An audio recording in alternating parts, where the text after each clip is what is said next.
Stade Amahoro ihataniye igihembo cya Stade nziza ku isi mu mwaka wa 2024 aho ihatanye n'izirimo Santiago Bernabeu ya Real Madrid kuva muri 2012.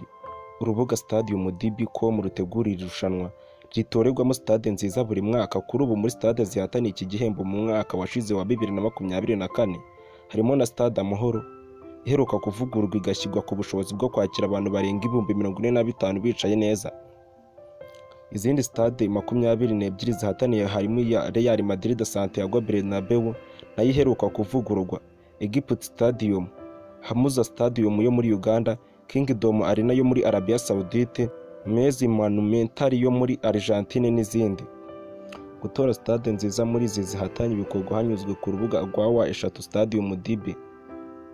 Kugira ngo stade itsinde ntabwo bisaba kuba ariyo nini cyangwa kuba ifite ubwiza kurusha izindi, ahubwo bisaba kuba ariyo yatowe cyane.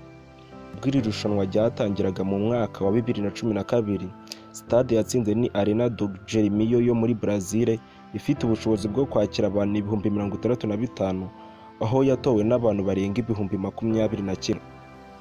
Ni mu gihe yatowe ubuheruka mu mwaka wa 2023 ari Arena Mistarovo yo muri Brazil aho yatowe ku majwi arenga 25,000. Mu kwezi kwa karindwi k'umwaka ushize nibwo Stade Amahoro yatashywe ku mugaragaro na Perezida Kagame Paul ari kumwe na Perezida Mpuzamashyirahamwe y'umupira w'amaguru ku mugabane wa Afurika CAF, Dr Patrick Matsepe. Byari nyuma y'uko yari imaze imyaka irenga 2 yubakwa na sosiyete ikomoka muri Turkiya yitwa SAM Rwanda GIF ariko ifatanyije n'izindi zo mu Rwanda zirimo Ria Contractors Rwanda. Uze kwibuka gukanda subscribe kandi like ujye ubona inkuru zigezweho. Kandi nimba ukunda Stade Amahoro uze gusiga udutima muri comment.